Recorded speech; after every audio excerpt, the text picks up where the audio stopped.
think I'll go ahead and kick off the meeting and welcome everyone to the first Homeless Policy Council meeting for the year. As many of you know, that we are scheduled to host 4 meetings every year, and they happen each quarter. So this is the first one for 2024.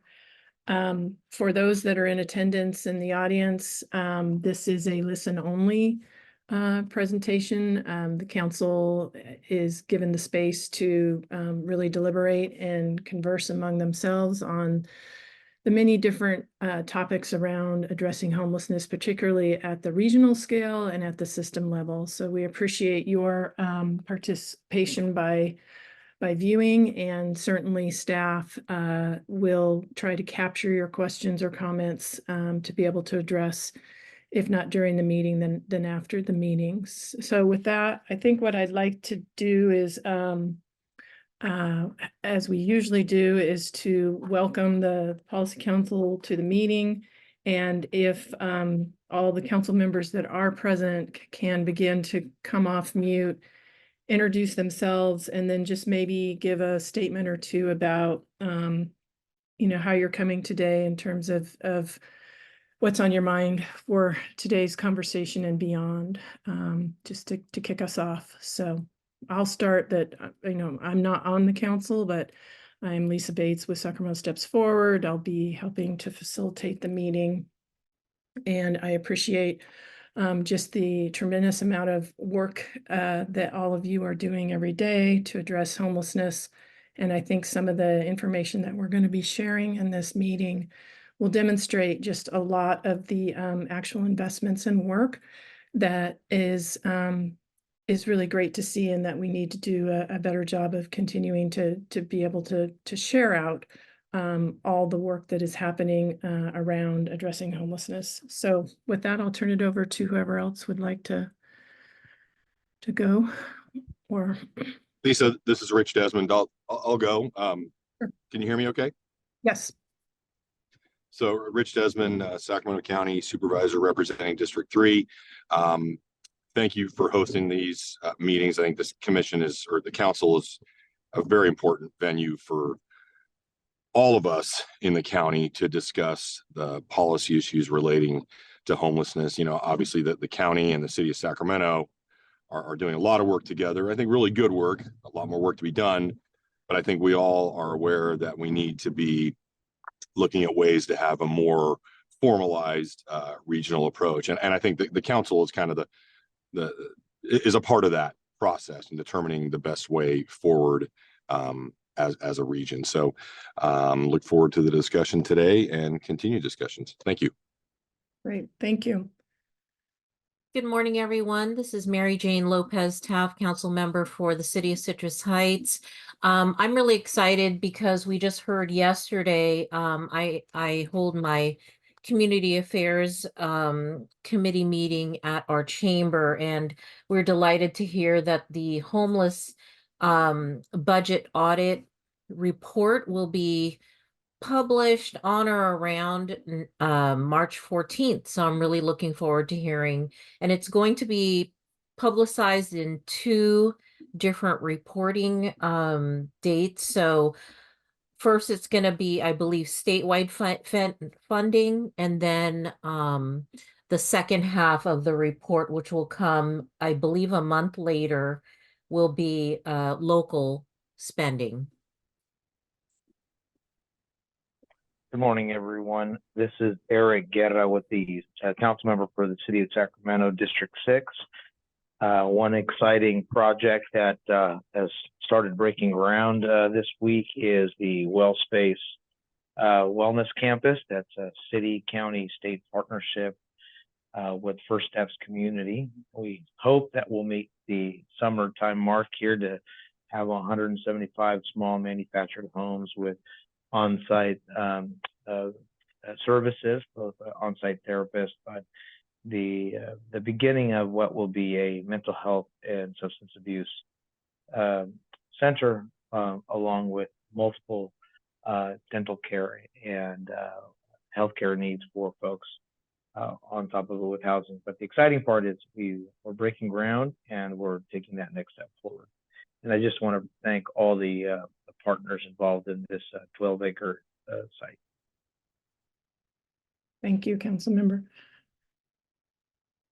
Good morning, Katie Maple, City of Sacramento, District 5. Just really always glad to be here. I think it's important that we get together as a region and talk regionally and come up with strategies and plans for how we can address what I believe is the most important issue to many people in our county and our region, and certainly in the city. And so excited to be here. I don't know if this is the right place to do our little updates or if that's later on, but Lisa. I do have some slides that capture a lot of the information that staff from the county and the cities provided. So All if right. you hold off to that, that'd be great. Okay, sounds good. Thank you so much. right. Mhm.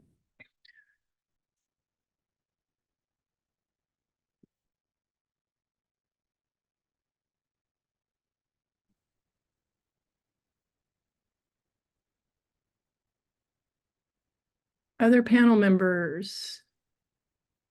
Yeah, can you hear me? Yes.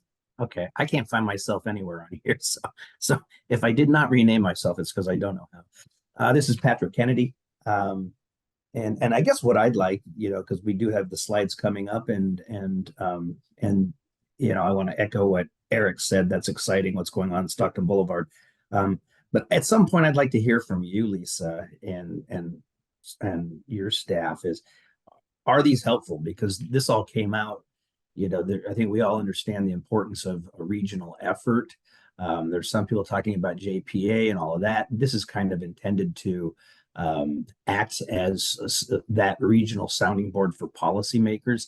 But it originally came about because it was the COC and Steps Forward that approached myself and others to do this. So I guess I want to, now that we're a year into it or so, or maybe a couple of years, just kind of do a check. And are you getting what you need from this process? And, is there anything we could be doing better to serve in that role of the policy guidance for both the COC and Steps Forward? Thank you. Great, thank you. And maybe I can address that a little bit later in some of the agenda items, but I appreciate you asking the question. Anyone else? I think we have Mayor Vandenberg from Galt. Did you want to share? No, I have nothing to add at this time. Thank you.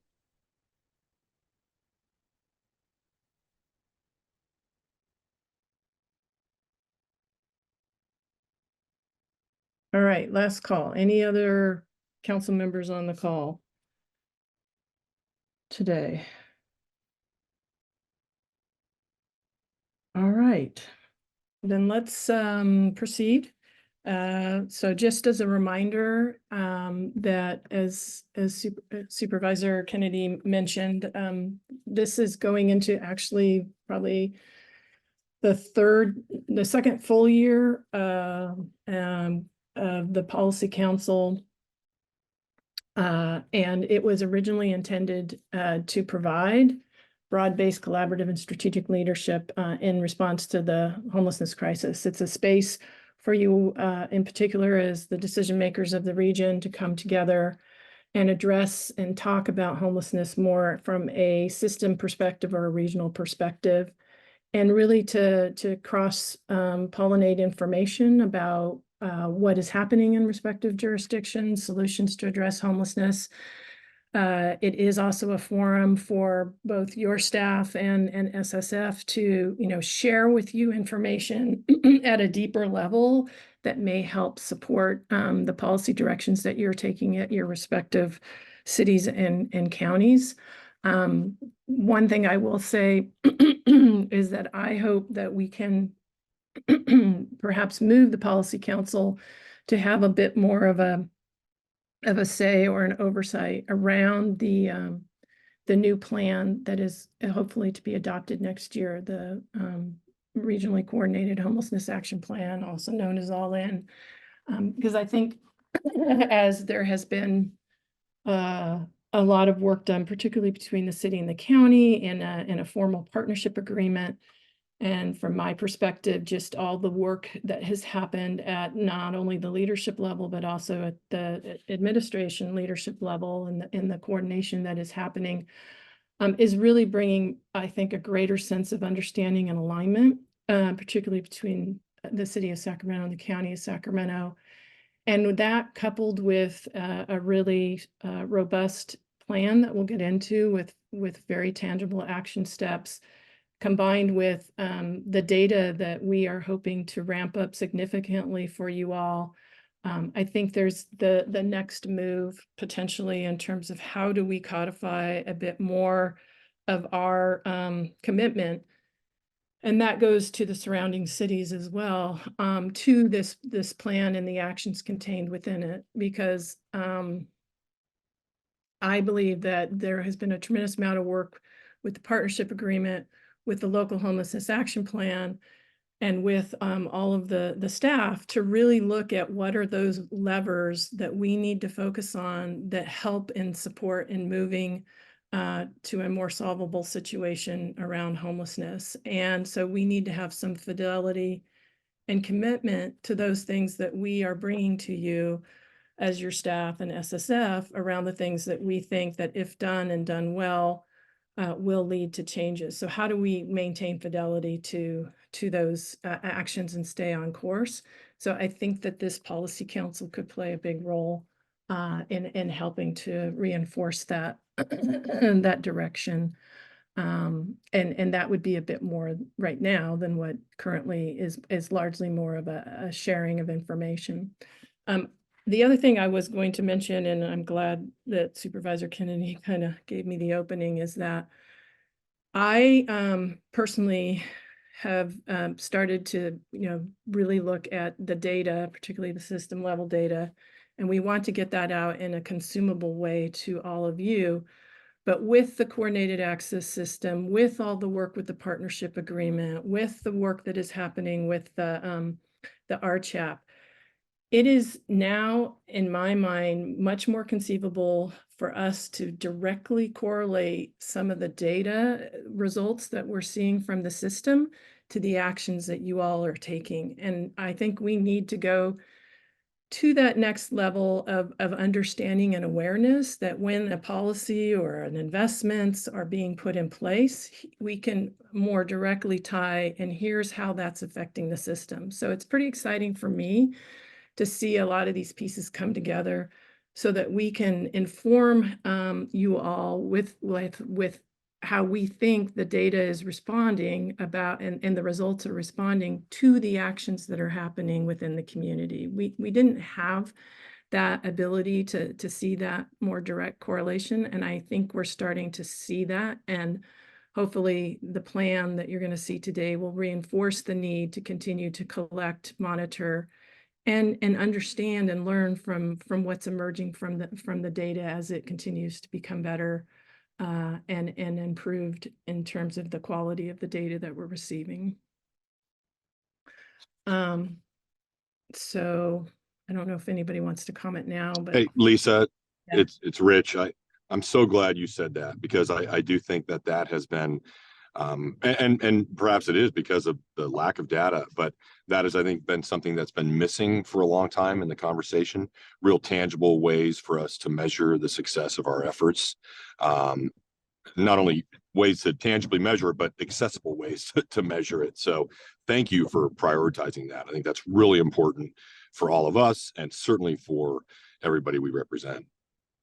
And I think, you'll have an opportunity to help share with us what you want to focus on, continue to focus on in these meetings. But I do think your meeting in June will be a real opportunity to dive a bit deeper into all of that. We will have the results of the point in time count. We will have a lot of the system performance measures that we regularly have to report to HUD on. We will be starting to share more programmatic level data that is important to inform how do all these different programs really support movement in the system.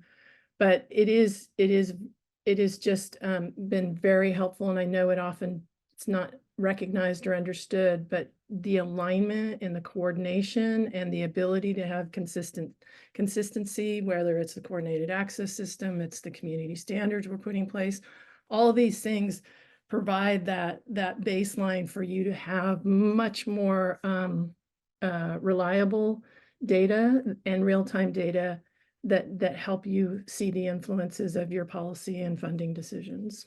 So I'm excited and look forward to, those conversations coming up. Next slide, please. So our discussion today was really to talk about I think it's always good, and I'm guilty of it, of not, celebrating and recognizing the tremendous amount of work that is often unnoticed or not recognized, or we're having trouble elevating to the general public. So we did ask your respective staff to share with us what they felt was accomplishments or work underway since the last time we met in December, and we've compiled it based on that feedback. So would like to both have those slides shared and then have an opportunity for you all to weigh in if we've missed something or to reinforce something. But it just, I think, demonstrates there is a lot of work being done in this space, and we do have to continue to kind of show how it, what are we doing? How well are we doing it? And at the end of the day, what difference is it making to, as many of you have pointed out, to restore that public confidence that there is a plan, there is work underway, there are solutions that are possible, and that we're holding ourselves accountable to that progress. We will then go into the all-in plan. Many of you will be seeing this, at least the city of Sacramento and the county will be seeing it next week, and the COC. We also have, again, a commitment to continuous improvement and transparency. So we'd like to go over the 1-year review of the coordinated access system, where we're sharing you information on capacity, performance, and continued areas of improvement that we hope to do with the system in place now for a full year. I'll give you a little bit of insight on the point in time count, and then we'll leave it open for any other discussions that you may have. So with that, maybe we can turn it just to the slides that are compiled around just the work that's been happening in this community. So I don't know that I necessarily need to run through these, but if either representatives from the county or the city of Sacramento have anything they'd like to add regarding this work, be happy to open the floor. I will notice that in these accomplishments, we see lots of new inventory being offered up, either through sheltering or housing, as well as new services. So I really want to thank the hard work of both the city and the county teams and staff for doing this. It's it's great that it's coming to fruition, but it's a lot of years of hard work and that went into this long before I was even here. So I just really want to appreciate both of our teams and the staff that made this happen.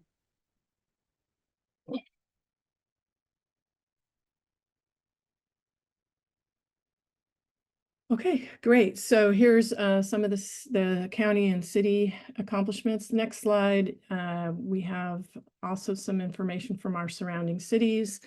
Elk Grove has indicated they have quite a bit of affordable housing underway, that they're continuing to provide additional services. Rancho Cordova also is in the process of building more affordable housing and doing some navigation work. And then Folsom as well has been increasing at least their affordable housing construction.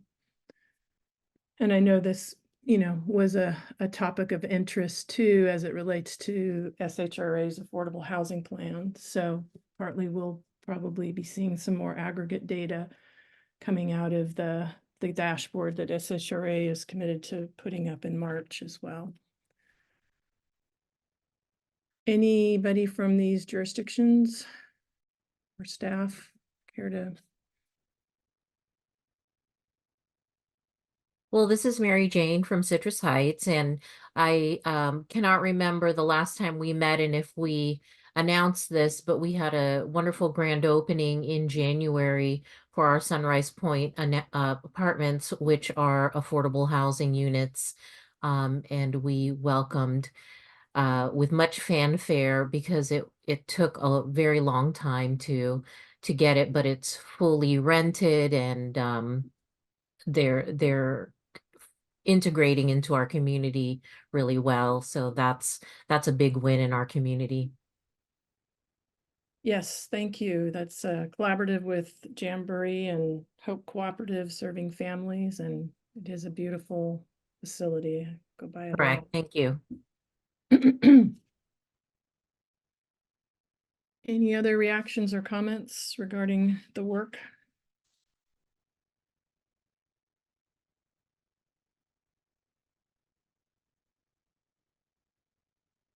Okay, then if we can move on, we'll go ahead and do that. And I know that we did ask this at the December meeting a little bit too, but I just want to also make sure that we're meeting your needs in terms of providing the space and hitting the information that you all think is important to keep you coming back to the council meetings. And so we have usually around 4 meetings a year, 12 hours of opportunity to come together. So I want to make sure that we're making the most of that time. And so I thought it would be good just to refresh as we go into the next 3 meetings, what topics that you feel we want to make sure we schedule into or have presentations on, as well as you know, some of this information that I think we want to share with you about the work and the system and the data. Any? Lisa, this is Mary Jane Lopez Taff again. I'm really interested in, we talk about housing a lot, but what about mental health facilities? I am not certain if this is the meeting to talk about what other support, especially in the area of mental health and you know, drug rehab type facilities. How do we address that if this is the right place? So we did have the county provide a presentation last year around sort of the inventory and the approach to addressing mental health in our community. But I would say that with a lot of the legislation that's still, you know, being decided around Proposition 1, the care courts, I think that it would probably be good to have some updates that are possible that are weaved throughout the year, particularly as we see, you know, new policy direction from the state or shifting in approach for how resources are provided. So we could, if I don't know if anybody from the county wants to opine, but I think it would be appropriate from the perspective of how does those services integrate with the homeless response system. And in fact, the partnership agreement and the work in the partnership agreement starts to demonstrate some of that integration that is happening at the street level with the outreach teams. And so I think there's a lot of good opportunities to showcase where that integration is happening, plus, you know, what's on the horizon with the changes that are occurring in being able to support and fund those services. Hey, Lisa, it's Rich again, and I just saw Emily posted in the chat room too. I appreciate it, council member. I think, you know, it's, even though it's inextricably linked with homelessness, it's obviously not exclusive to our homeless population. So I think the county, like Emily said in the chat, we'd be happy to come and talk. Our staff would be happy to come to talk to any council member in the county or city council about some of the things we're doing around behavioral health. So.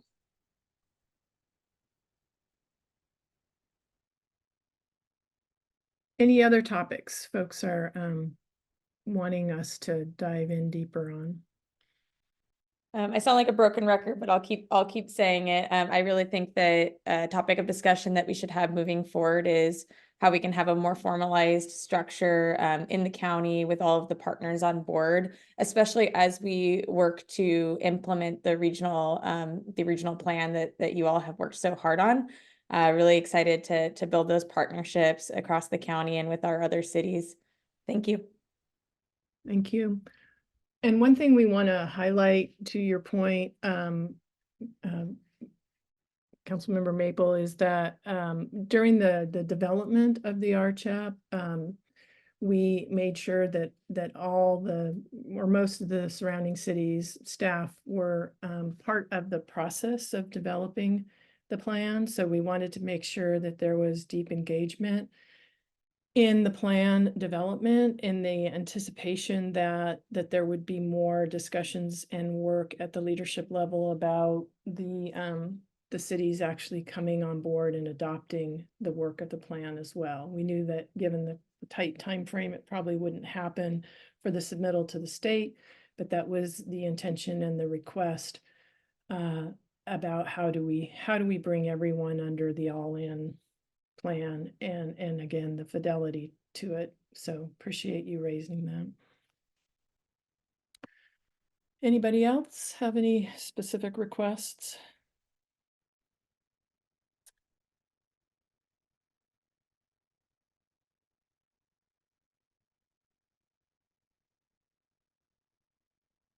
Do we have the right composition of the council? I would like to raise that. I know in the past we have talked about other representatives of different sectors potentially being on the council. And I think that might be another topic worthy of discussion.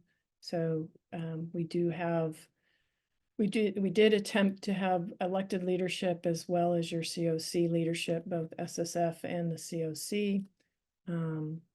But does this council in its current formation seem appropriate, or is there a different composition that should be considered?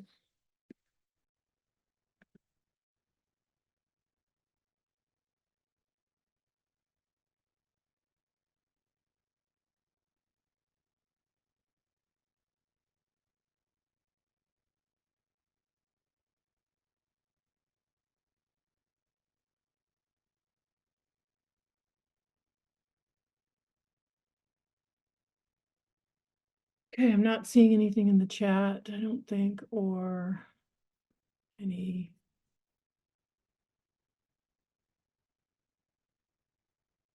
feedback. All right, well, I will assume that Lisa, Yeah. to this point, right now, is it 2 individuals per city or it is, jurisdiction? it's 2 for the city of Sacramento, and it is 1 for each of the other cities and 2 for the county. Mhm. Okay. That's the representation. I mean, I think once we get to a formalized voting process, obviously, I always think per capita is important, but in the process right now where we're providing ideas and increasing the level of education on what other jurisdictions are doing, and I don't want to speak for the other cities, but it might help increase the level of awareness by adding members from other jurisdictions. I know for us, we're always challenged with trying to get to as many meetings, but that's just the thought on the table there. Okay, appreciate that. I mean, one question when this council was originally formed, and I think it's still is still a question, is when you have a limited number of people from your jurisdiction, 1 person, how much of this information is actually coming back to the full councils? And so I think to your point, if you had perhaps more representation or alternate, you might have a greater a greater opportunity for this information to also be available to the broader council's members. Representation from law enforcement, Metro Fire, behavioral health, and mental health. So that's a suggestion from Mary Jane. Yeah, and just to reinforce that suggestion, it's really, I think we need to get perspective from the professionals in the field, to be represented and talk about the impacts in their specific areas and solutions that they have seen really work. So I think that representation is important. I would second those sentiments. Okay. And maybe I think there's a discussion to be had about maybe presentations versus participation, but could certainly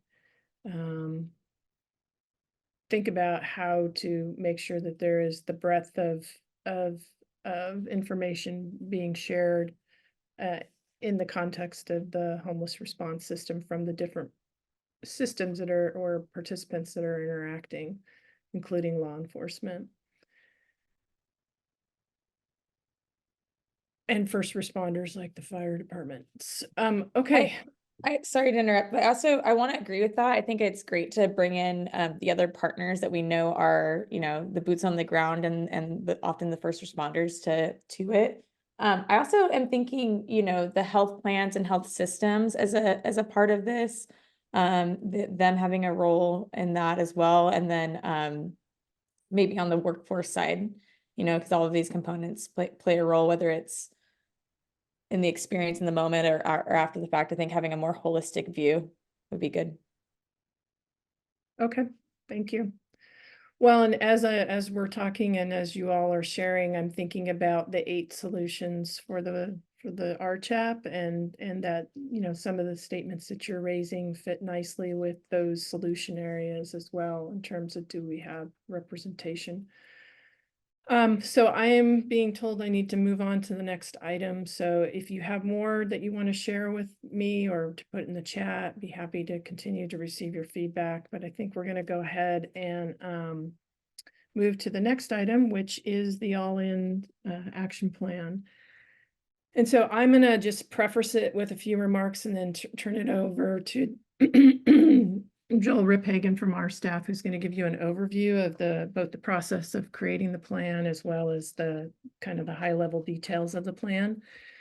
And I'll just say that although Sacramento Steps Forward is presenting this was very much a equally collaborative effort between the City of Sacramento, County Sacramento, and SSF as the primary required adopters of the plan, and then very inclusive of the surrounding cities' participation, the community, as well as SHRA. And one thing that Joel will highlight too is that we really involved persons with lived expertise in most aspects of the planning and development of the plan. And I think that there was really rich information and expertise that was brought to the table that helped ground us in the results that you see today. I will also just say that it was an incredibly compressed time frame for us to produce this plan in a meaningful way with meaningful public engagement. We were having to do it during the holidays, during the inclement weather, during the point in time count. So nonetheless, we tried to provide as many public opportunities for people to participate in the plan. We had lots of other, you know, one-on-one meetings with sectors and participants in addition to the public meetings. And so just want to highlight the incredible amount of just staff work of your staff in being able to come together and produce what I think is going to be a very exciting plan and a set of one-year actions going forward for this community. So it's my hope that the plan gets adopted next week by all 3 entities that are required to, and that our surrounding cities begin to think about how they can come on board to be a party to the plan and its actions as well. So with that, I will turn it over to Joel to kick us off. Thank you, Lisa, and good morning, everybody. I would turn on my camera, but apparently that has been disabled. So you'll hear me at least. So yes, I'm Joel Repagan, Special Project Coordinator for Sacramento Steps Forward. And as Lisa said, I'm here to share with you today an overview of the All In Sacramento Plan, Sacramento's regionally coordinated framework and action plan to prevent and end homelessness, as you see on the slide, and the HAP5 funding allocation that's associated with it. All In Sacramento was developed in partnership among Sacramento Steps Forward, the Continuum of Care, the City of Sacramento, Sacramento County, SHRA, but also a wide range of partners and system leaders, including all the small cities in the county as well. And we're excited to share with you where we are today. Next slide, please. So homelessness, of course, remains a serious issue in our community, which I do not need to tell you. We conducted the 2024 pit count just a few weeks ago, and that provides an estimated number of people experiencing homelessness on one night. We don't know the results yet, but as you are, I'm sure, aware, the 2022 pit count counted almost 9,300 people experiencing homelessness on that night. And of course, that is widely understood to be an undercount. The estimated number of people experiencing literal homelessness in Sacramento over the course of a year is between 16,500 and 20,000. The data tells us that rising rents and limited affordable housing options are leading community-wide drivers of homelessness in Sacramento and nationwide. But other drivers at the individual level include histories of foster care and domestic partner violence, mental health and addiction issues that often start at homelessness and worsen without stable housing. This plan envisions a path toward a transformed system, one which starts to shift toward preventing and ending homelessness while addressing crisis response and immediate needs, but eventually reducing the need for additional emergency shelter capacity, which is the crisis response to homelessness, with more resources toward prevention and ending. This is the same vision we articulated with the creation of the Local Homeless Action Plan, the LHAP, a couple of years ago, and we remain committed to this vision, and we hope that the current plan will bring us another step closer to it. Ultimately, to achieve this end, we're going to need to coordinate our work and advance on multiple efforts simultaneously. Next slide, please. So All In Sacramento is intended to improve the system-level measures that track how well the overall homeless response system is doing. A priority focus and specific targets have been set for two of those performance measures that you see at the top of the screen there. Reducing the number of people experiencing unsheltered homelessness by 20% between the 2024 point in time count and the 2026 pit count specifically, and increasing the percentage of people exiting to permanent housing to at least 42% in 2024. So that essentially would get us back to our pre-pandemic levels of successful exits. But measuring progress is not just confined to the system level measures that you see here. Lisa mentioned at the beginning of the meeting our commitment to measuring our success and communicating about that. So we intend to measure our progress at every level, from the system level that you see here to the program level to the individual project level. Our program level KPIs, in fact, are included in the plan in Appendix 4 of the report. And one of our tasks for the first year is going to be setting specific performance targets for each of those key performance indicators. And then at the project level, we're going to start to work with recipients to move everyone toward adhering to the adopted community standards and begin to measure their performance against those standards. Not all of those mechanisms are in place right now, but they are an important part of our work in the coming year. Next slide, please. So the intention from the beginning has been to build this plan with the involvement of the community. And I want to take a moment here to highlight just how much work we have done to involve the community in the creation of this plan. So first and foremost, we held 5 public meetings over 3 dates in December and January to get input from a wide variety of perspectives. We had almost 250 attendees participating in these sessions, representing homeless service providers, government agencies, the smaller cities in the county, managed care plans, hospitals, law enforcement, elected officials, and many others. These sessions were collaborative and creative, and they allowed for robust discussion of the issues among the participants.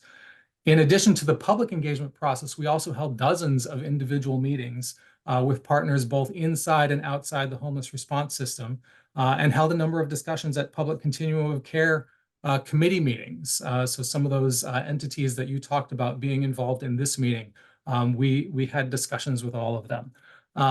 We also intentionally included, as Lisa mentioned, a couple of members of our Partners with Lived Expertise Committee, people who have experienced homelessness firsthand as members of our consulting team to provide firsthand knowledge. So they were involved in the planning of meetings and they participated in those meetings and provided some really valuable insight and knowledge.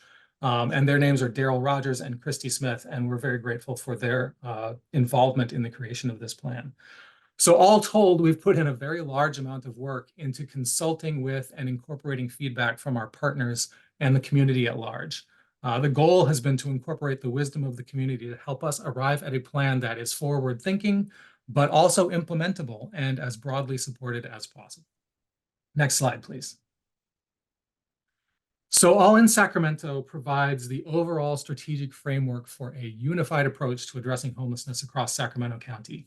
It builds on the 2022 Local Homeless Action Plan and details a coordinated and collaborative approach that strives to address the challenges of people experiencing homelessness in the region. The plan itself is a 3-year framework with a first-year detailed action plan embedded in it as an appendix. And it's organized around the 8 solutions you see here.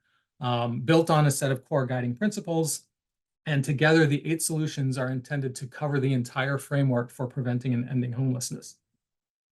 So if you're familiar with the LHAP, you may remember that it had 6 strategies.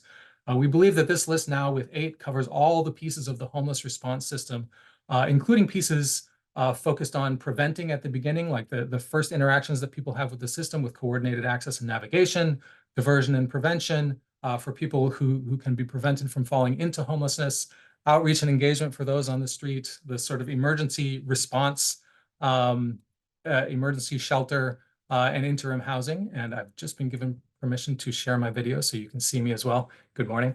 And then moving on to rehousing and ending homelessness. So moving people back into permanent housing with rehousing assistance and permanent supportive housing. It also includes, in those last 2 solutions, integrated services, which captures much of the work that we intend to do in partnership with hospitals, jails, probation, behavioral health, and others, and an 8th solution focused on continuing to build our system capacity. So next slide, please. What I want to spend a little bit of time on now is, in these next couple of slides, is highlighting a subset of some of the actions included in the Year 1 action plan that's attached to and included in the All-In plan. So each one of these 8 solutions includes multiple Year 1 actions, and this list is just the barest summary. Do not take this as a complete list of actions by any stretch of the imagination. But you'll see here some actions are actually associated with multiple solutions as well. So related to solution 1, continued investment and improvement in the coordinated access system, including 2 physical access points. So the idea is that 2-on-1 is not the only door. And you'll hear actually more about CAS in Peter's presentation following this one. Related to solution 2, development and implementation of a system-wide coordinated prevention approach. This is actually going to require the formation of a coordinated prevention core team, which will conduct its own needs assessment and identify opportunities to address the gaps in our current system. Related to solution 3, exploring the cost and scope of a street to housing pilot. This is something that has been done successfully in some other communities around the country. The plan stops short of fully implementing that pilot in Year 1, but the idea is if we get to a solid plan, that will make it more likely that we can move forward on it as resources become available. And then related to solutions 4, 6, and 7, evaluate the needs of aging and medically vulnerable populations to meet the unmet need for services, medical respite, and housing options. This is really a summary of a number of actions that acknowledge the need for better options for those with medical needs beyond our current shelter and housing options, and commit to trying to find those solutions for them.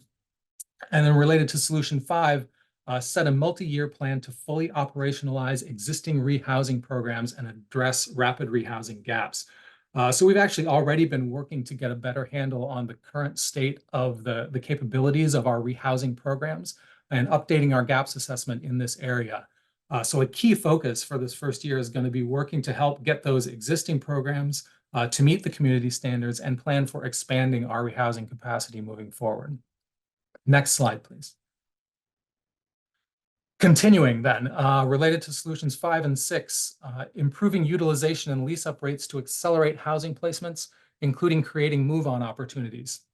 This is a combination of a couple of actions across solutions 5 and 6 that are focused on continuing to make our processes of getting housing subsidies and permanent supportive housing more efficient, and helping those people who can move on from permanent supportive housing into standard affordable housing to do so.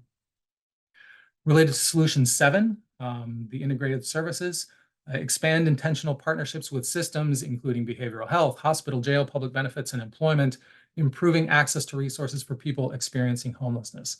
This is very much a summary of a number of actions within solution 7, which includes things like bi-directional data sharing with hospitals, forging closer ties with the sheriff, probation, and correctional health around jail discharges, and continuing to coordinate our work with county behavioral health. Also related to solution 7, but warranting a call out on its own, implementing a cross-systems pilot to identify and engage the most frequently served individuals. The idea here is to create something like a top 50 list of individuals who are frequent users of the various support systems in the community and coordinate our efforts to help address their issues and hopefully move them forward on their path out of homelessness, basically a focused effort on the most difficult cases. And then related to solution 8, training and technical assistance to support compliance with the adopted community-wide service and performance standards.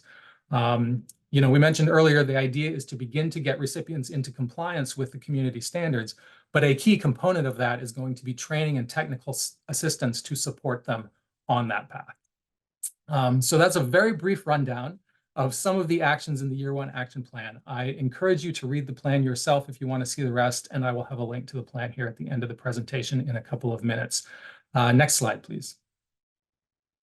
So I also want to take a minute to talk about the HAP5 funding. I won't go into detail on it for this group today, but HAP5 is the continuation of a series of funding allocations from the state. Altogether, including HAP5, the city of Sacramento, the county of Sacramento, and the continuum of care will have received over $173 million for the homelessness response system, divided into the large categories you see here. So each of the 3 entities has directed its funding in different ways, but the intent is for all 3 of them to further the same general homeless response plan, which is made explicit in the all-in plan that will go to the bodies for approval next week. They'll also be reflected in the joint application that we submit to the state at the end of the month, which will align with the actions contained in the all-in plan. So again, this is just a very high-level overview of the percentage of funding that has gone to different areas and is planned to go to different areas, including HAP5. And then next slide, please. Speaking of those approvals next week, the County Board of Supervisors and the Sacramento City Council will both hear the plan next week, Tuesday, and the COC Board will hear it on Wednesday. The COC System Performance Committee actually already received a pleasant presentation on the plan and proposed COC funding on February 22 and approved sending the staff's funding recommendation to the full COC Board. So next week, these bodies are each going to be asked to approve the all-in Sacramento plan, approve staff's recommendation for that entity's HAP5 funding allocation, each approving their own allocation, and then authorizing execution and submittal of all the required documents to the state for the HAP5 application, which is due on March 27. And I also want to take a moment here to reiterate what Lisa said about the other jurisdictions in Sacramento County. There is obviously no requirement that any of the rest of you take any action related to the plan, but some of your staff has been involved in its development and has helped to shape what it looks like. So we hope that as you review the plan, you find that it aligns with your goals for addressing homelessness within your jurisdiction. And if so, we'd be very supportive and grateful if your city councils acted to state their alignment with this plan in some way, and we would be excited to work with you to help make that happen. And then last slide. This is, you can scan the QR code if you like, or follow the bit.ly link there at the bottom of the slide. This will take you to our regional plan page on the Sacramento Steps Forward website. And I invite you to go there to learn more about the draft plan, including a link to the draft plan publicly available right now. And that is the end of my presentation on the all-in plan. So we would be very happy to take any questions you may have. Thank you for your time.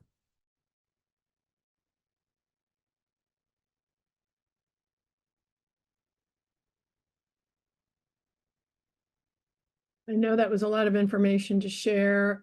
One thing that wanted to reinforce too is that there is a commitment to providing quarterly updates around the progress of meeting the one-year actions, as well as starting to build in the ability to report on many of the performance, the program performance KPIs, indicators that are part of our work to create community standards. So you may recall that we shared a lot of information about the previous plan's third quarter results at the December meeting.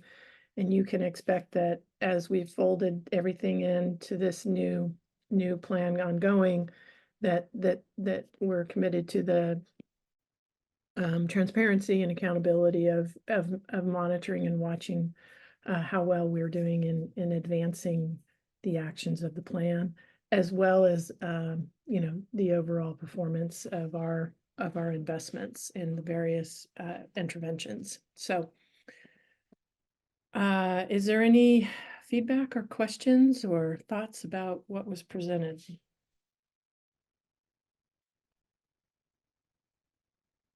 I have a basic question. What's the HAP grant request?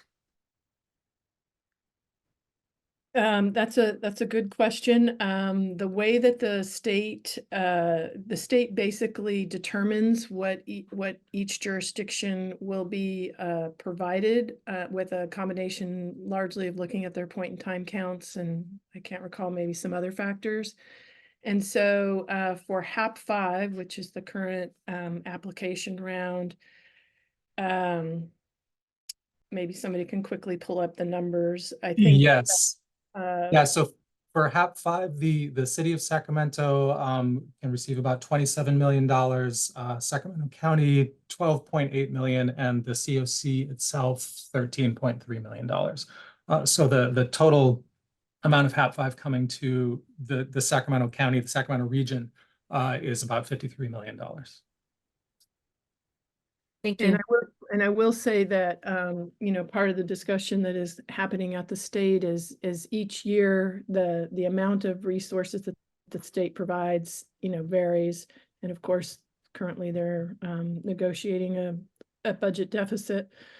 But a lot of the monies have been spent throughout the jurisdictions in California on things that are not one-time events. And so as you saw, a majority of the HAP or a big significant portion of the HAP monies 1 through 4 and now 5 are going to sustain and support ongoing shelters in our community or ongoing programs around rehousing, particularly also with the youth set aside. So there's a concern about the fact that if there is not this ongoing revenue, what does that mean for programs that we have been able to stand up and operate to help support addressing our issues of homelessness? So.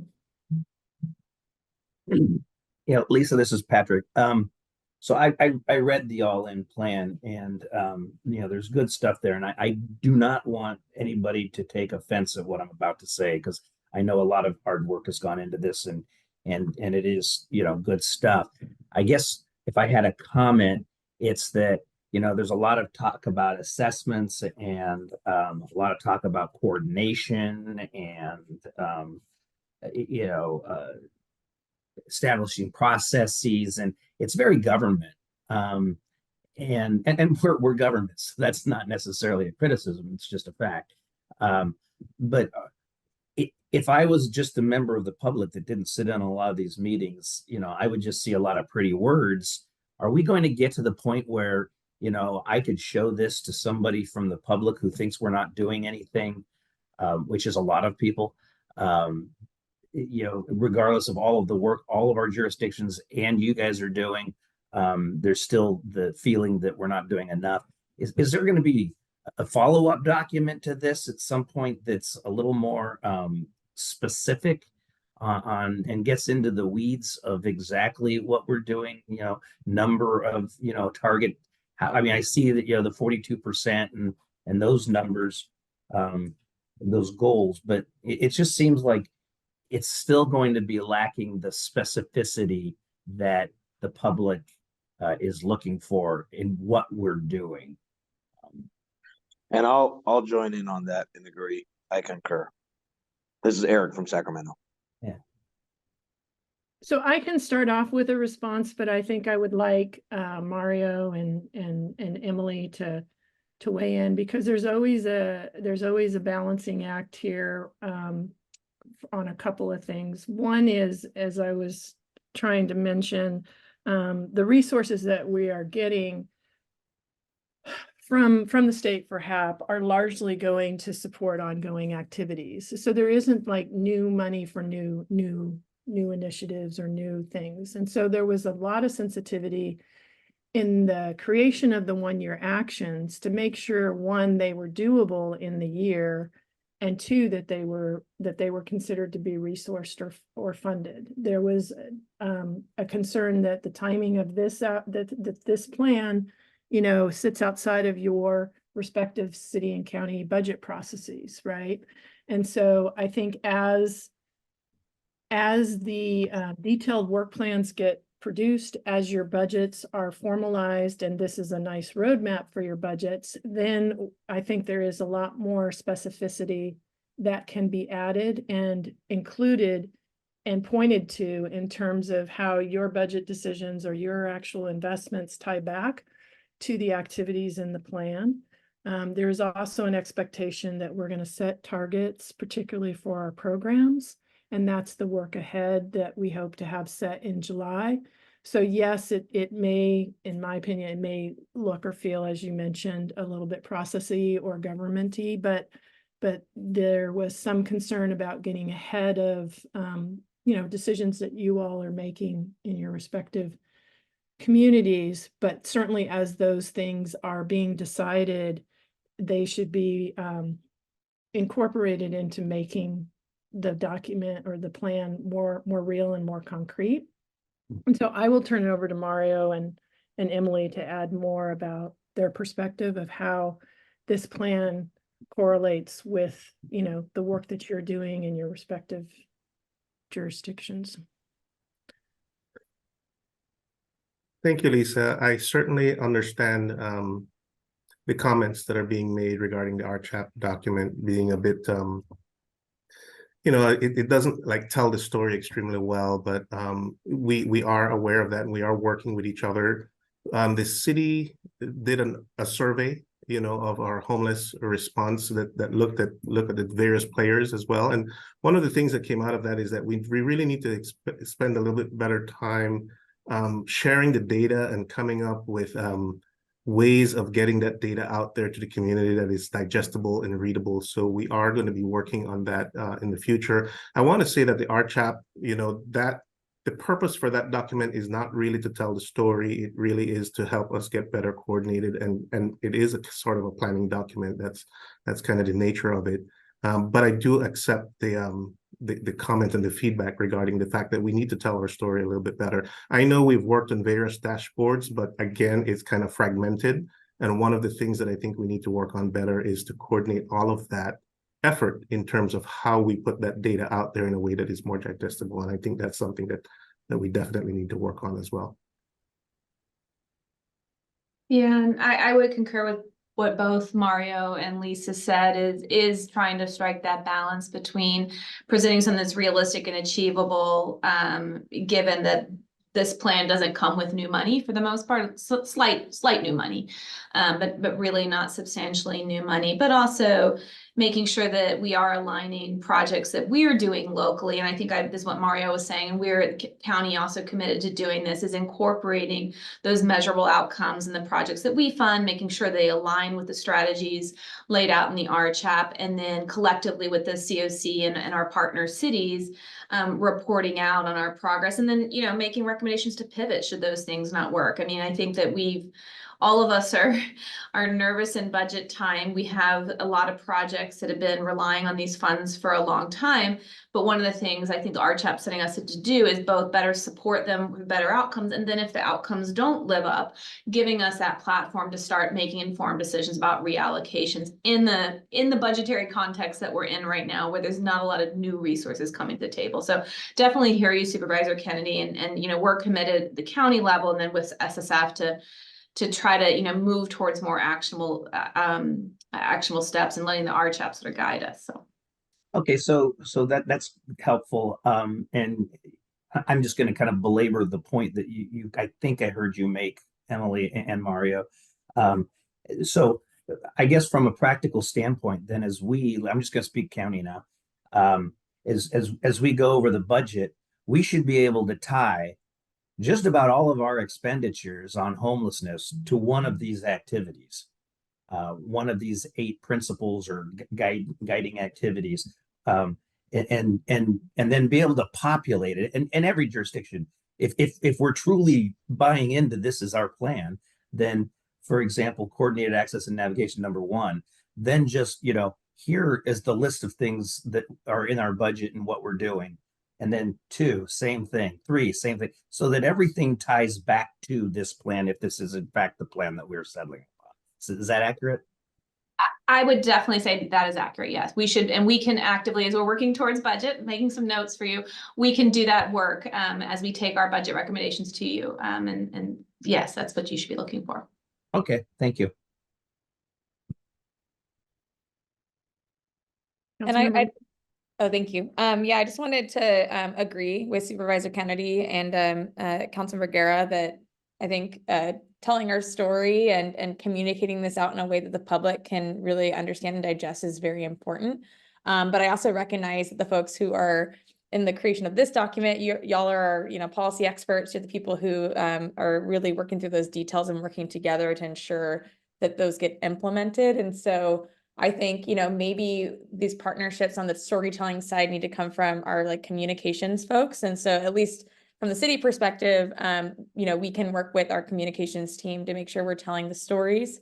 We're helping communicate out exactly what this means to the people. Because I do agree, I hear it every day. I'm sure a lot of us do who are elected from our constituents that the public is not always entirely sure what we are doing or if what we're doing is working. And so I think we just need to do a better job of that storytelling.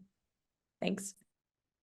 Thank you. One thing that is underway is the public information officers from SHRA, the city and the county, and SSF are regularly meeting and working, to figure out how we can translate to the public in a way that's more relatable and understood the work that is reinforcing and putting the meat behind the plan. So there is the hope that we will even start to try and have monthly communication that goes out that ties more specifically things that people can, whether it be the grand opening of a shelter or tying everything back that may be more tangible, either data or an event or an actual investment to the plan, so that folks can start to see how it is the roadmap and the alignment of the work that's underway. So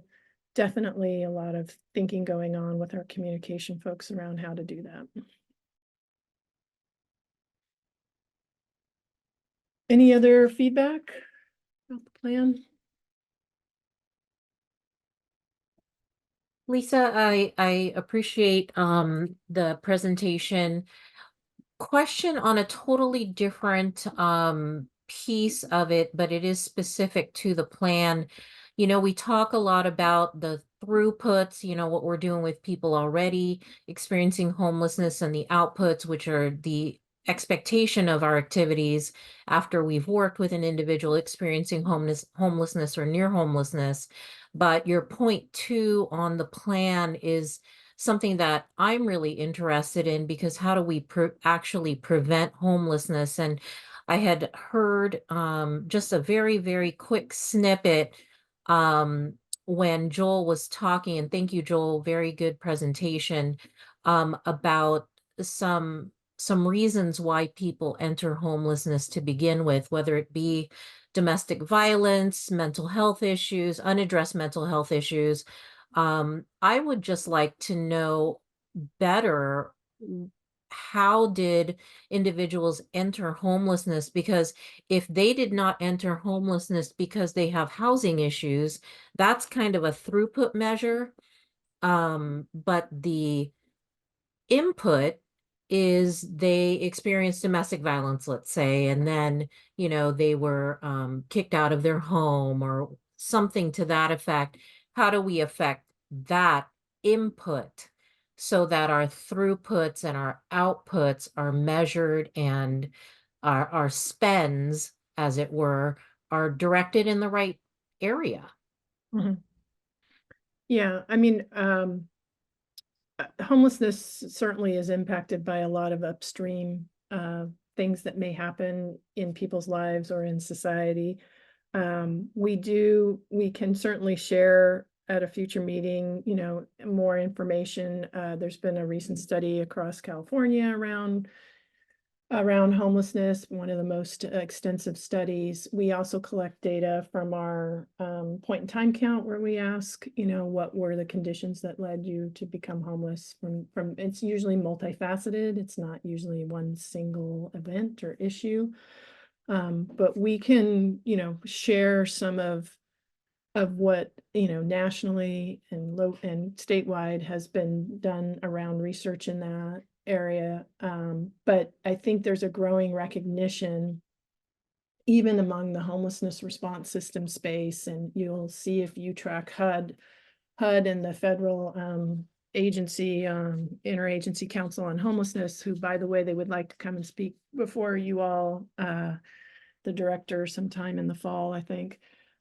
They're starting to put out information and requests for how can we, as the homeless response system, begin to do a better job of looking at prevention strategies, even if they're a little bit, and maybe not totally fully upstream in terms of addressing poverty and lots of things that may lead to unstable housing. But what can we do to move ourselves a little bit more outside of the response into the more proactive and prevention space? And so Peter will probably touch a little bit on that as well, but we've started to embed that in the plan as a specific strategy where we need to move upstream and do a better surveillance and understanding of where those vulnerabilities lying, either within different populations or different systems or even geography. So one of the things that we are looking at is, where's the prevalence of 211 calls, for example? Like, what communities are tending to call in and be concerned about homelessness, or what types of families, or what population, and so those then give us some insight too on how to effectuate better response. So that's why we felt it was really important that we put in the plan this work around prevention and how we can better, target our resources and connect to other systems that may be doing, more of that important work to help prevent people from becoming unhoused. And one last thing I will say is that I'm also aware that the county public health department is working on a health improvement. Sorry, I don't remember the acronym, but it's a plan to look at how to prevent population health issues. And so they've also raised within that work prevention strategies. So there's a lot of crossover work that's starting to happen around just building this better network and kind of ability to catch or monitor or see things before they fall into being, families or individuals fall into becoming homeless. So, but with that, maybe I'll turn it over to Peter and he can talk about the 1-year action plan, the 1-year report for the coordinated access system, of which, some of the work we're doing on prevention is addressed in the report. Thanks, Lisa. Good morning, everyone. My name is Peter Bell. I'm the planning director with Sacramento Steps Forward, and I oversee the coordinated access system. So we will be talking about the first year of the coordinated access system in terms of the calendar year. So January 2023 through December of 2023. Next slide, please. So the coordinated access system, for those who need a little reminder, is the front door to homeless services. And this effort is led by the City of Sacramento, County of Sacramento, and Sacramento Steps Forward. We have 5 main strategies here with the coordinated access system. So number 1, to prevent, as Lisa was talking about, preventing homelessness before it begins, accelerating time between contact and service support. So making sure that we can get support to folks who need it as fast as possible, streamlining access for people experiencing homelessness, right? Simplifying in many ways the complicated and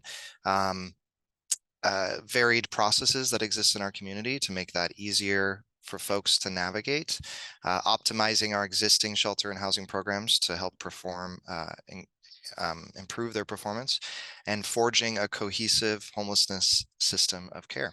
So our key strategies this year have been focusing on the 211 Press 8 system, right? The housing crisis line, making that available to folks 24/7, improving our coordination with different partners. And one of the things that we're always really excited about is having better data to share and talk with you all about as well. So some of the key impacts in 2023, I'll go over a few of those now. So there was 37,000 callers that were connected to homelessness and housing services in the year. And again, these are folks who are calling 211 and pressing 8. And those staff are working around the clock to help connect them to various different resources and services in our community.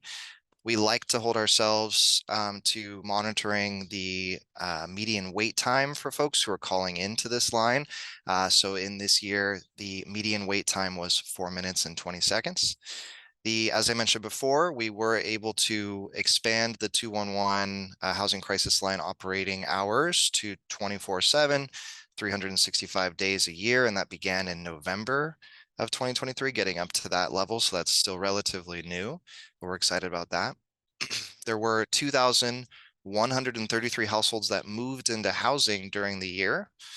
And there was 22 hours was the median time from the shelter referral to shelter enrollment. So the time in which we're reserving that intake appointment to the time that that intake appointment was being completed. So for those who don't know, 211 does help manage those referrals into shelter enrollments, and they can offer transportation supports and things like that to help folks get to those shelter intake appointments. I'll go into a little more detail here on some of these on the next slide. So the housing crisis line, one of the things that we look at is a caller's risk level when they're calling in. So specifically, are folks experiencing homelessness? Are they at risk of experiencing homelessness? So 98% of folks who called in 2023 were experiencing or at risk of homelessness. So we define at risk of homelessness to be someone who is at imminent risk or at risk of experiencing homelessness within 30 days. That's our time frame that we're looking at. So the remaining 2% of folks were considered to have unstable housing. So they might have been outside of that 30-day window, but they were calling in looking for resources or starting to plan ahead, thinking about time frame, maybe within 60 days or something like that. So most of the folks who are calling in, 73%, were experiencing homelessness currently, as in they were homeless yesterday and they're still homeless today. We do look at this 12% of folks who were at immediate risk. So essentially they were not homeless yesterday, but they are going to be experiencing homelessness tonight. We do look at that number because that is an area that we potentially target for diversion opportunities. So how do we potentially prevent someone from entering into the homeless system before that begins? And we look at prevention at folks who may be a little bit longer of a window that will might be able to stabilize. Next slide. Okay, so looking at some of the data related to the 211 housing crisis line, as we mentioned, right, we improved the capacity of the system to be able to be available around the clock.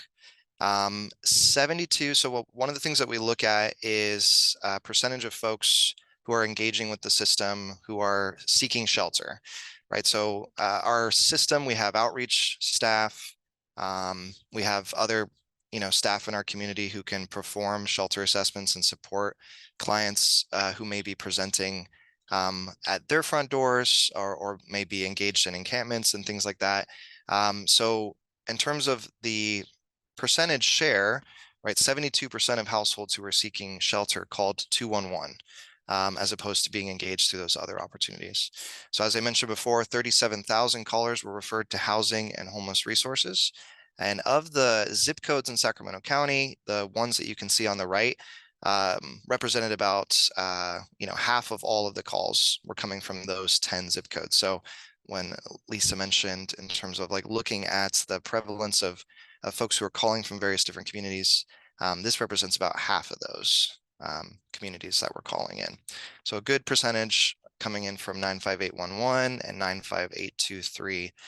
Those were consistently our highest zip code calls by volume from those zip codes in 2023. Next slide, please. All right, so one of the things that we do within the coordinated access system is we're always bringing in new resources into the system. So this is one of the many activities that keeps our staff quite busy throughout the year is we're onboarding programs. So this may be new housing programs. These may be existing shelter units that are adjusting their front door to be managed by the coordinated access system.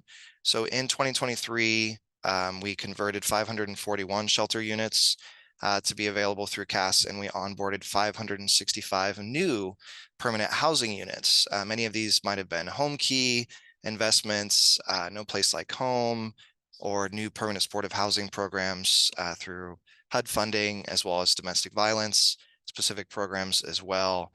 So it was a good year for us in terms of expanding capacity. The other thing that we look at that's quite important to folks in our community is shelter utilization.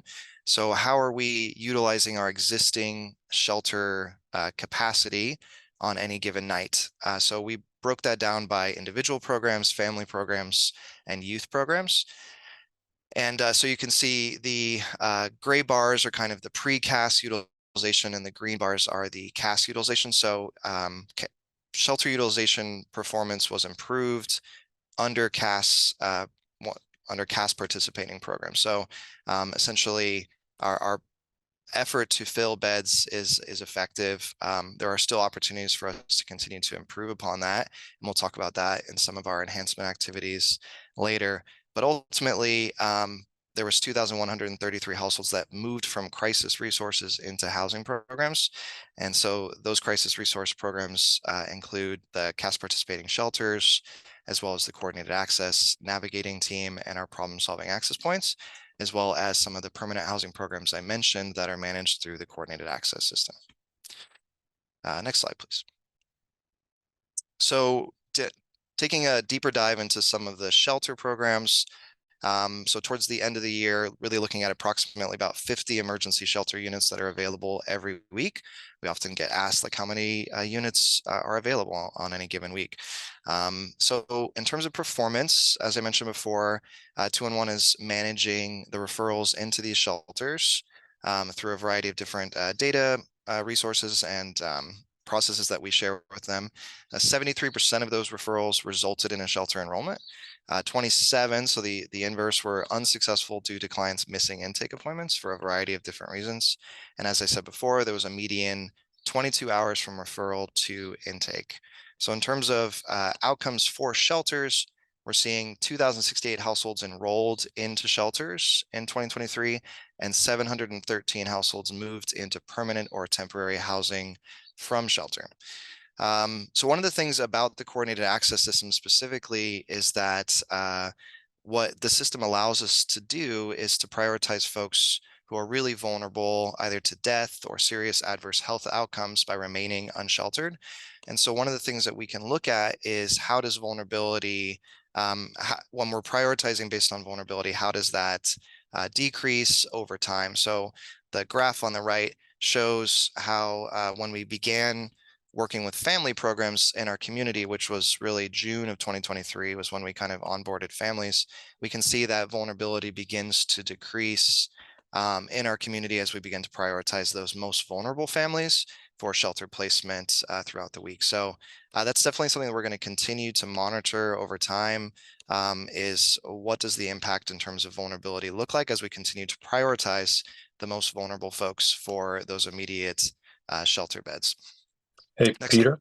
slide. Peter, Yes. I'm sorry to interrupt you. I have a question. I just want to make sure I'm understanding this, because we always have discussions, and certainly anecdotally, I hear all the time about the very, very lengthy delay between a referral and actually getting a spot in a shelter. I mean, am I missing something here? So you're saying if one of our navigators out in the field refers someone to a shelter, they're ready, willing, and able to go in, they only are waiting 22 hours till they get a spot in a shelter? Yes, to clarify, that is the time from which the referral is actually made. So once someone is identified as being that priority referral, it takes 22 hours from that identification time to the time that they actually are through the shelter doors and come through.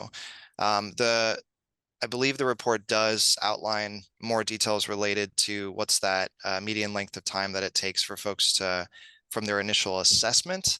Yeah. And I'd have to get back to you just on, Okay. that wasn't included in this presentation. But I can take a look at that and let you know what that time frame was.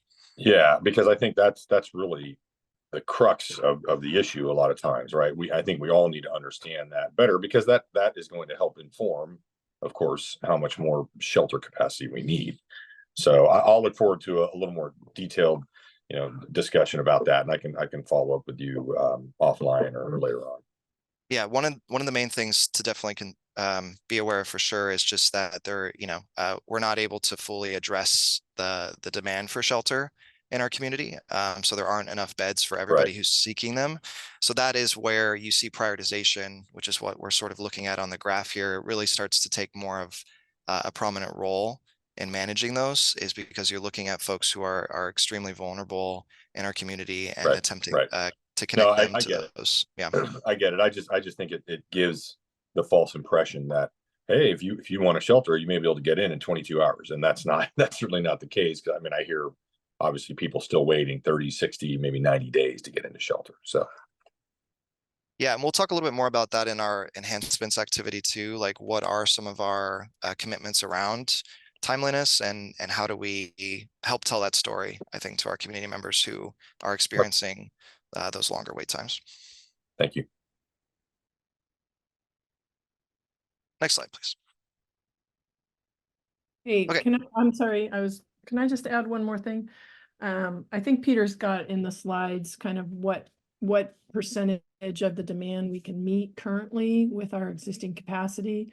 But I just want to remind people that capacity can be created in many different ways. You can add more inventory, which is certainly what is happening and underway with Watt Avenue and the Safe Stays and the partnership with the state in Stockton Boulevard. But capacity can also be built with better throughputs and through prevention. So preventing people from needing the shelter bed in the first place, improving the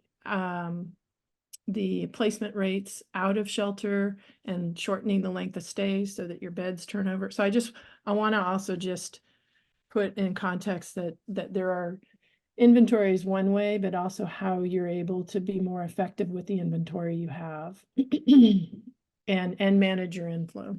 Sorry. That's right. That transform system that Joel was showing us can make a big difference on the need for capacity. Okay, so the problem-solving access points, or PSAPs, is really our effort to embed housing problem-solving and homelessness prevention into our coordinated access system.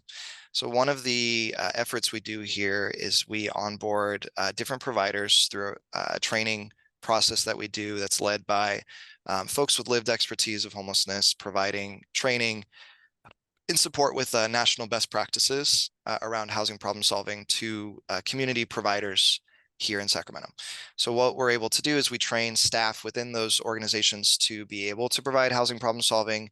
Those organizations sign a MOU with Sacramento Steps Forward, and we're able to provide those organizations access to financial assistance that Sacramento Steps Forward manages, and provide direct client assistance on behalf of that client to third parties like landlords and things to that effect to help stabilize or help folks acquire permanent housing. So in 2023, we onboarded 4 new problem-solving access points, which provides a total of 13 organizations that have been trained in this approach. And we were able to support 800, well, I should say these 13 sites collectively were able to support 805 households with maintaining housing or acquiring new permanent housing, many of which did have support with the financial assistance. So in terms of outcomes, so one of the things that we look at is, so this, as some may recall, this has been an effort that we've been piloting for some time. So we have data now to look back and see our first year, that we provided support, how many of those folks have remained housed. So we're happy to say that 85% of households that were supported by a problem-solving access point had remained housed after 1 year of support. So in terms of expenditures, you can see the graph on the right shows what some of those highest expenditures by activity are. So security deposit, first month's rent, those tend to be the more expensive interventions because you're collecting essentially that security deposit and first month's rent together. That does account for about 50% of the $2,270,000 that was allocated and utilized for this effort in 2023. And eviction avoidance is about 40% of the percentage of funds that were expended for that activity. So other activities include things like debt resolution, furniture and essential goods to help support folks who are moving into housing.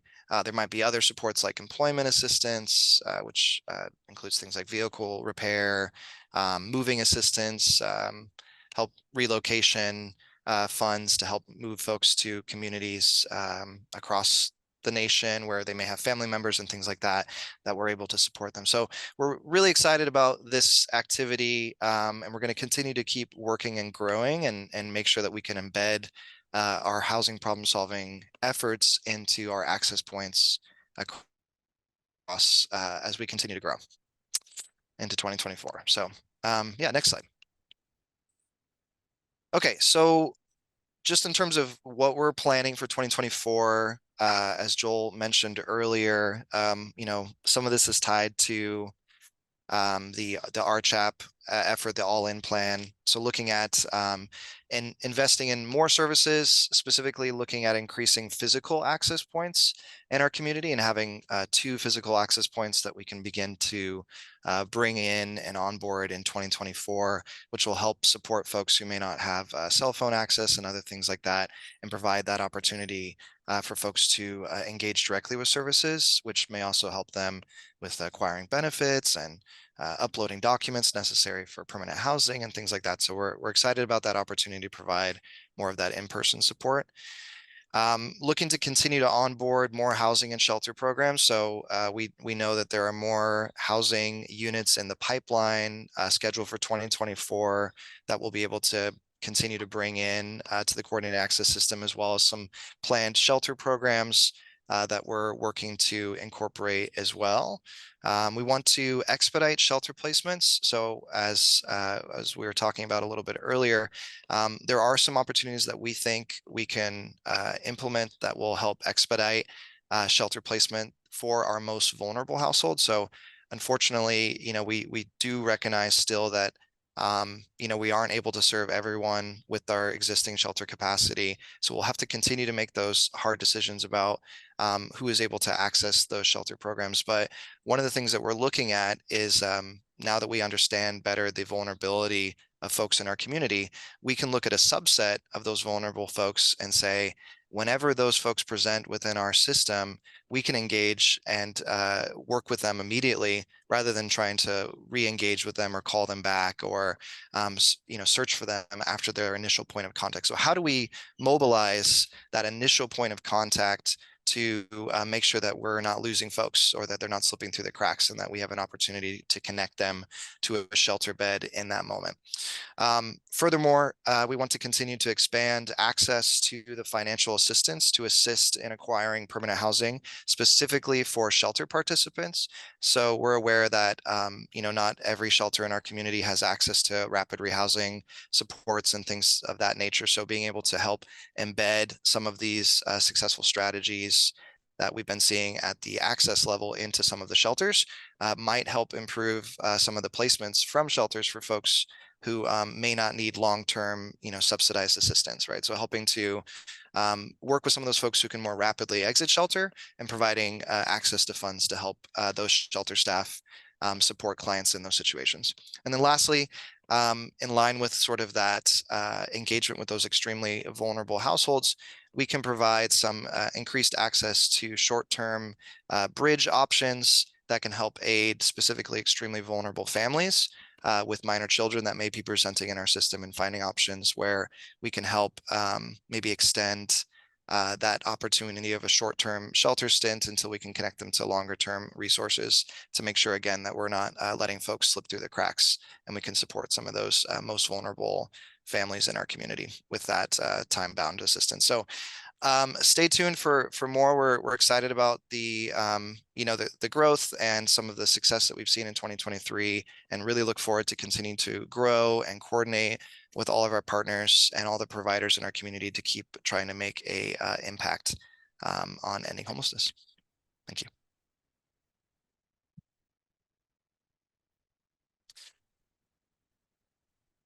Lastly, sorry, there's just a testimonial that I'll let folks read as we transition here, just around a shelter operator's experience with our system, and being sort of aware of the challenges that come with making that shift, but ultimately being grateful. Thank you, Peter. And I think that we put in the chat opportunity to see the full report as well, and it's on our website. And any other feedback or questions regarding this 1 year look back?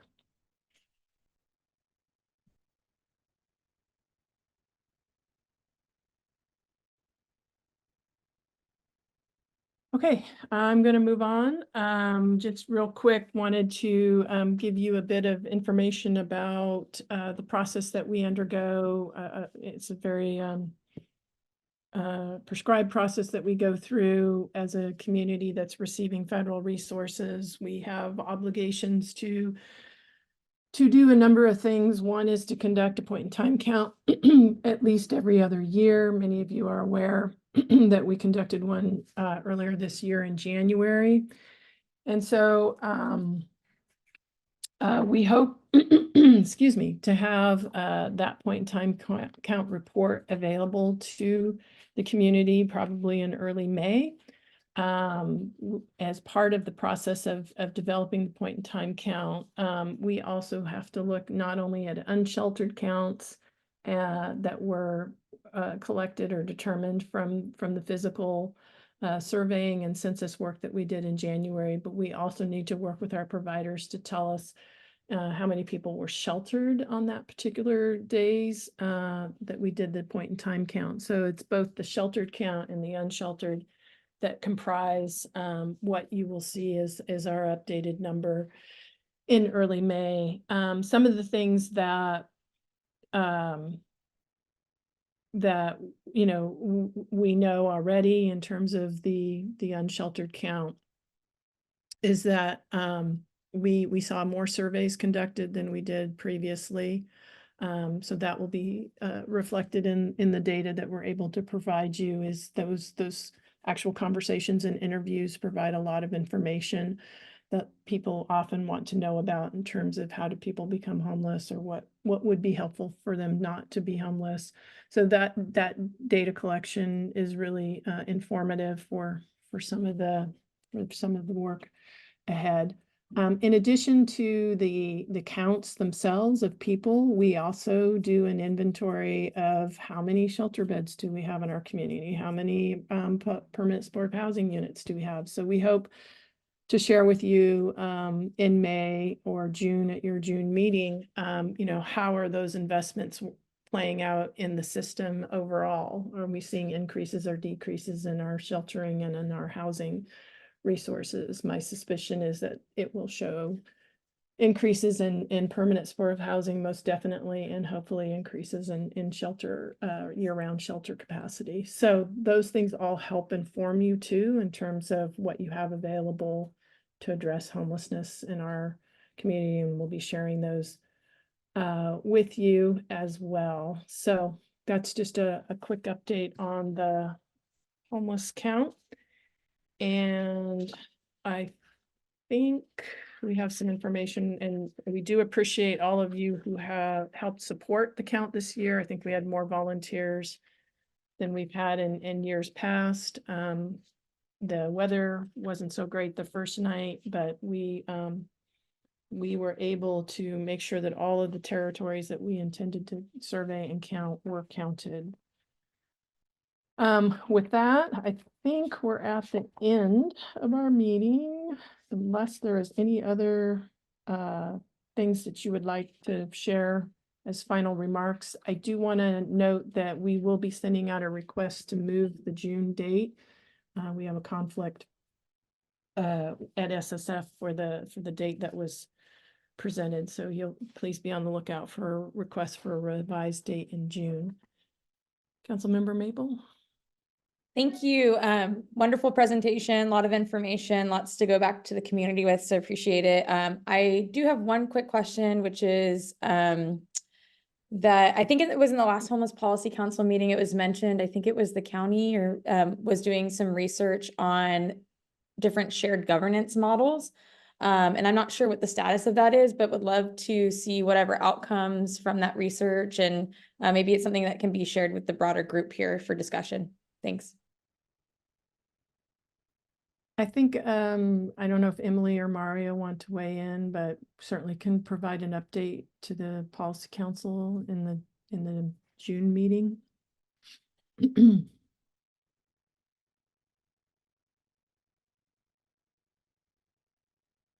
Yeah, I mean, I'd be happy to share June. I think what Councilmember is referring to is there was a third-party consultant that SSF and the county both funded, but all of us participated in guiding that conversation. And I believe there's going to be some forthcoming conversations with staff to include the other cities, but I'm not sure if I have a more of an update than that, because it was at the city manager level.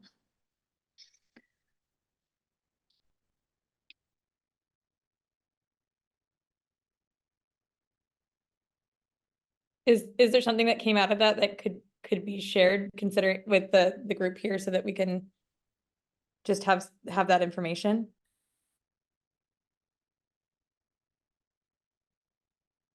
I don't know this. I don't have it. Mario, I'm not sure. Have you shared it with your, I don't know if we made an agree. I wasn't in the meeting with the city manager, so I don't want to say what was agreed to then. It was the county execs and city manager, so. No, I think, I know the 4x2 committee has been briefed. The city, there was a conversation with the various city managers about what the consultant came up with. And really, I think the document, whatever document exists, can be shared with this group, and we can have a conversation about that and see how this conversation develops and move forward. Vice Mayor, I think what the update that was shared during the 4x2 meeting is pretty much the update. That conversation happened with the city managers roundtable, and then there needs to be direction as to which way the conversation takes shape from there. And I think that's a policy decision that has to be sorted out. Great. Yeah, just really was interested in the document itself from the consultant. So I'm assuming has information on different models that could be discussed. So that's what I'm referring to. I haven't personally seen that. So I think that should be able to be shared out. great, thank you. Okay, we'll make sure that that information gets distributed. Is there any other questions or comments for good of the group?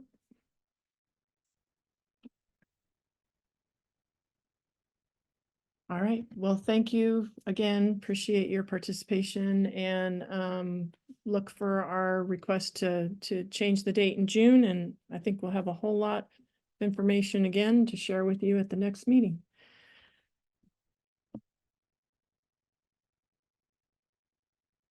Our meeting is adjourned.